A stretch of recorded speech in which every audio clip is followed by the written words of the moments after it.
Hello friends, welcome to M R classes study.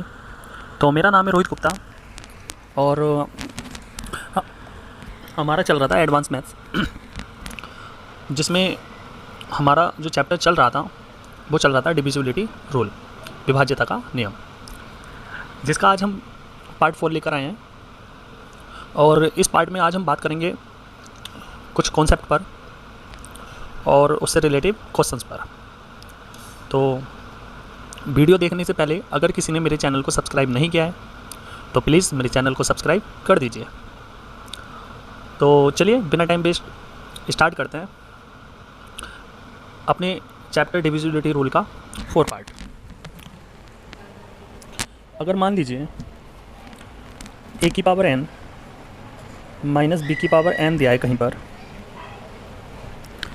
कहने का मतलब यह है कि अगर कोई क्वेश्चन इस फॉर्म में हमको दिया है जहाँ पर n क्या है, n एक इवन नंबर है।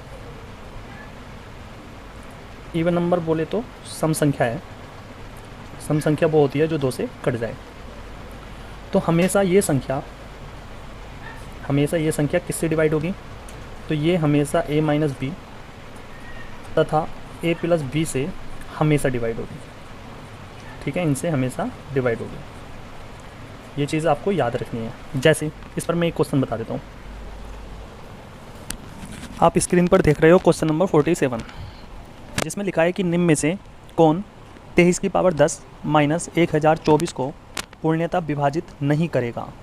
ठीक है, समझ रहे हो क्वेश्चन में क्या पूछा है? को विभाजित नहीं करेगा। तो यहाँ पर मैंने क्वेश्चन नंबर 47 यहाँ पर लिखा है 23 की पावर 10 माइनस 1024।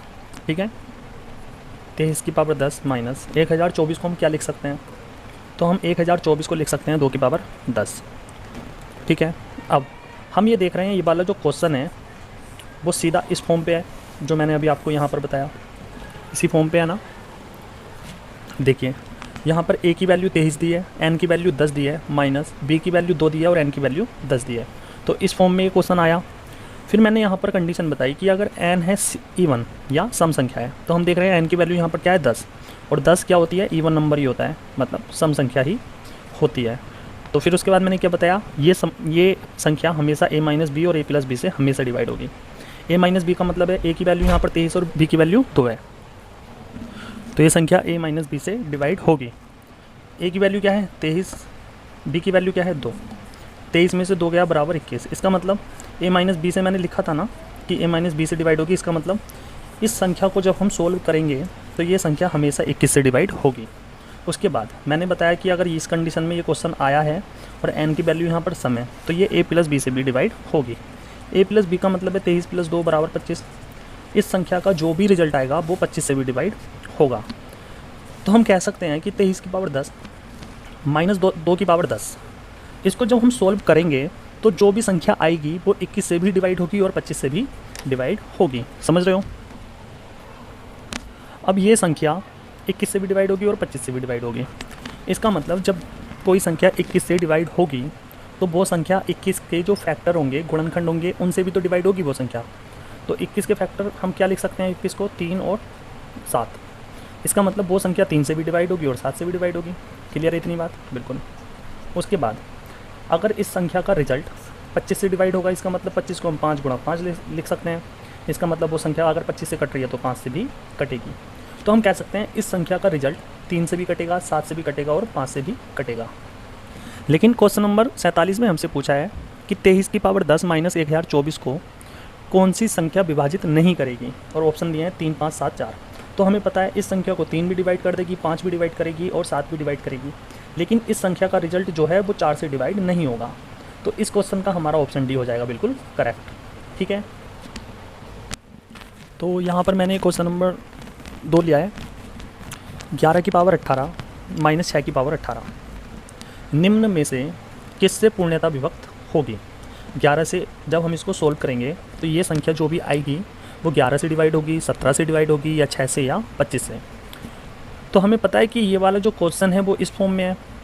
ठीक है, a की पावर n माइनस b की पावर n की फॉर्म में है, जहाँ पर n क्या है? 18 है, और 18 क्या है? एक इवन नंबर है, मतलब सम संख्या है। ठीक है, तो हमने यहाँ पर बताया अगर इस फॉर्म में है क्वेश्चन और n क्या है यहाँ पर एक सम संख्या हो तो ये हमेशा a माइनस बी और a प्लस बी से पूर्णतः विभक्त होगी। इसका मतलब ये हमेशा 11 माइनस 6 से बराबर 5 और 11 प्लस 6 बराबर 17।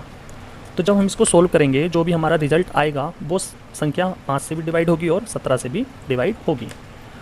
अब यहाँ पर 11 है तो वो संख्या 11 से तो डिवाइड होगी नहीं, 17 है तो 17 से डिवाइड होगी ना, 6 से होगी। और 25 में अगर आपको लग रहा होगा कि अगर कोई संख्या 5 से डिवाइड हो रही है तो वो 25 से भी होगी, तो ऐसा संभव नहीं है, ये संख्या 25 से डिवाइड नहीं होगी। क्योंकि अगर मान लीजिए मैंने एक संख्या ली 10, अब मैं कह रहा हूँ ये संख्या 5 से डिवाइड है, तो आप कैसे कह सकते हो ये संख्या 25 से भी डिवाइड होगी? नहीं हो सकती भाई। तो मैंने यहाँ पर बताया जो भी रिजल्ट आएगा इसका वो 5 से डिवाइड हो जाएगा, ना कि 25 से।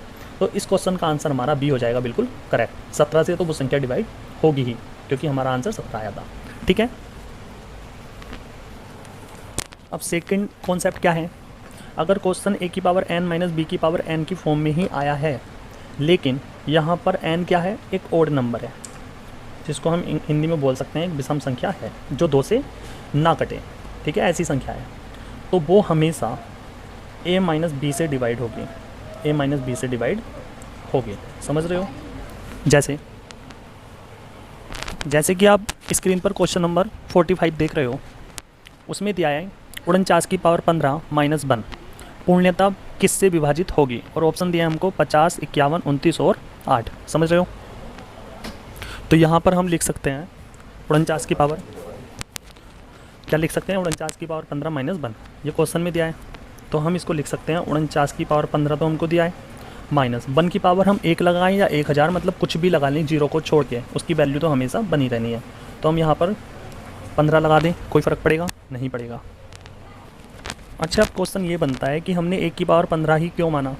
तो भाई 1 की पावर 15 हमने क्वेश्चन को इस फॉर्म में बनाने के लिए माना, मतलब यहाँ पर हमने सेम पावर बना दी। ठीक है, अब यहाँ पर इस फॉर्म में तो ये क्वेश्चन बना दिया हमने, लेकिन अगर हम यहाँ पर n देख रहे हैं तो n की वैल्यू क्या है, 15, और 15 क्या होता है, एक ओड नंबर होता है।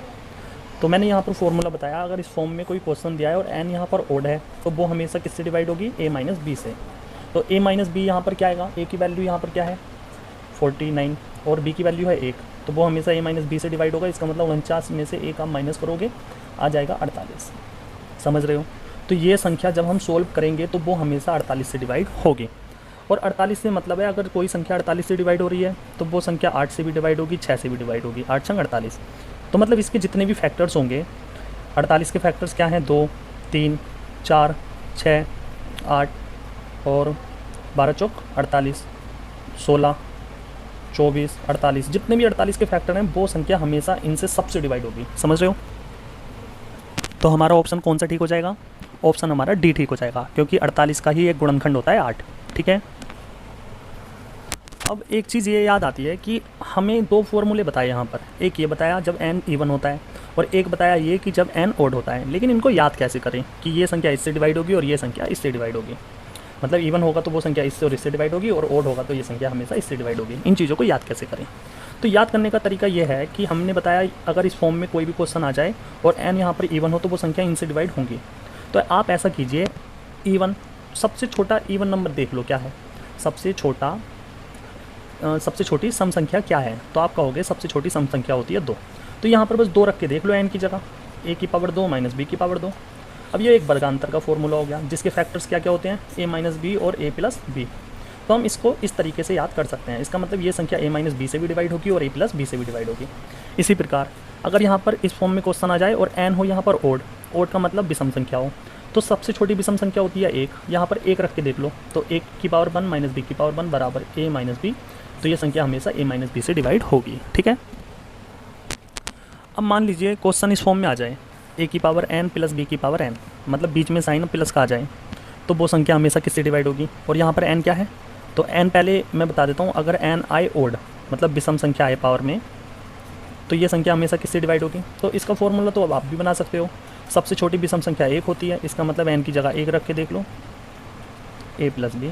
तो आप कहोगे अगर इस फॉर्म में क्वेश्चन आएगा जहाँ पर n क्या होगा, एक विषम संख्या होगी, ओड नंबर होगा, तो ये संख्या को जब हम सोल्व करेंगे और जो भी इसका रिजल्ट आएगा वो a प्लस बी से डिवाइड होगा।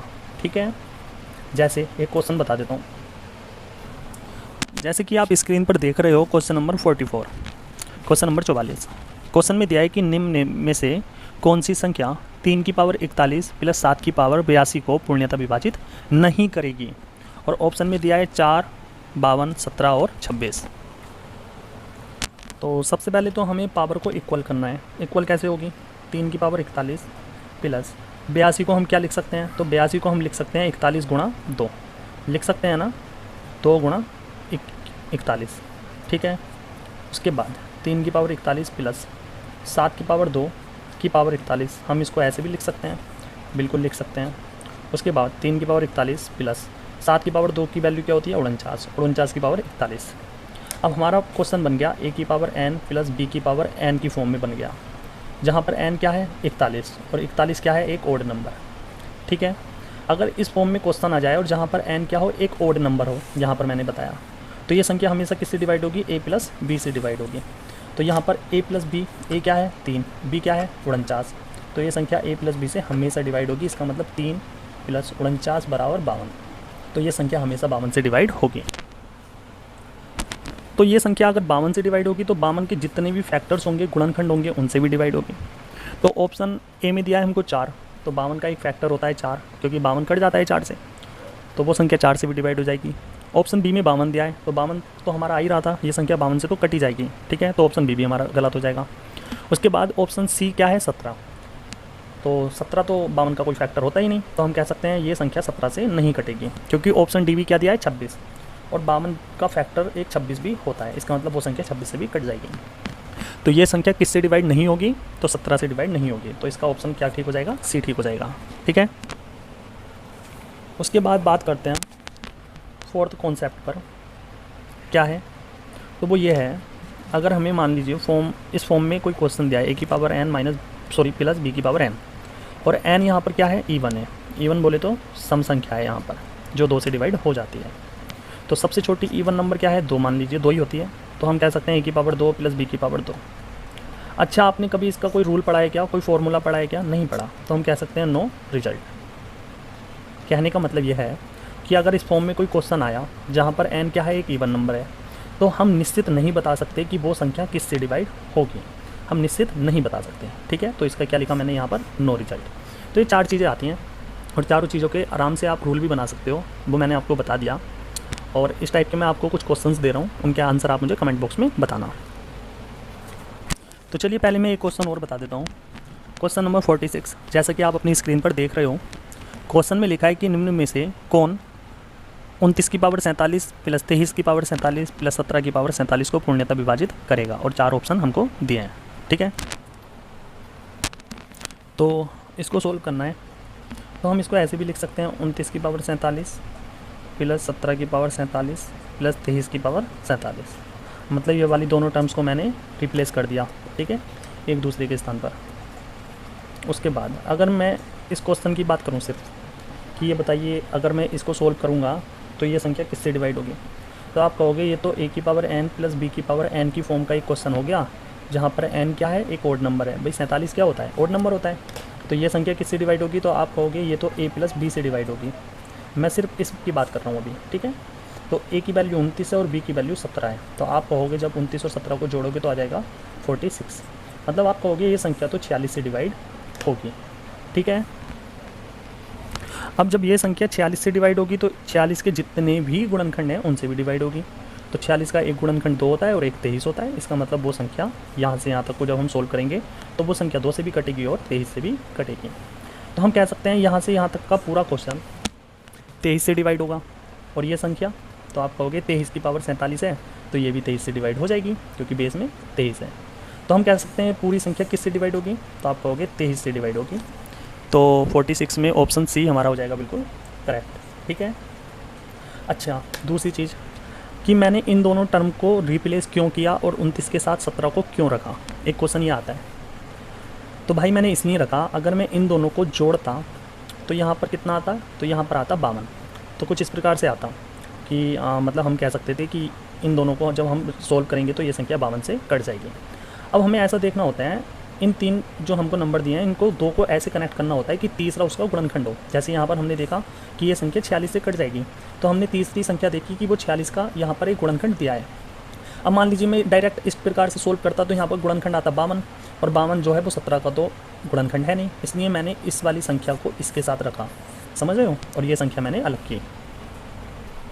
अब स्क्रीन पर आप क्वेश्चन नंबर 43 देख रहे हो, इसको सोल्व करके आप इसका मुझे आंसर कमेंट बॉक्स में बताना, ठीक है। उसके बाद एक क्वेश्चन आप देख रहे हो 47, ठीक है, इसका भी मुझे कमेंट बॉक्स में आंसर बताना, जैसे कि आप स्क्रीन पर पढ़ पा रहे हो उसको। उसके बाद एक क्वेश्चन दिया है मैंने 48, इसका भी आंसर मुझे बताना कमेंट बॉक्स में। उसके बाद 49 का भी बताना और 50 का भी बताना। तो ये 5 क्वेश्चन मैंने दिए हैं, इनके सबके आंसर मुझे कमेंट बॉक्स में आप बताना। अब बात करते हैं इस चैप्टर के लास्ट कॉन्सेप्ट पर, ठीक है। अच्छा ऐसा करते हैं, ये वीडियो काफ़ी बड़ी हो गई है, इसका एक पार्ट और बना देंगे, ठीक है। चलिए आप सब लोग वीडियो को देखिए और आपके आंसर का मैं वेट करूँगा, आप मुझे कमेंट बॉक्स में बताना उसका आंसर, ठीक है। तो चलिए मिलते हैं नेक्स्ट वीडियो में, तब तक के लिए thank you so much, okay bye, take care.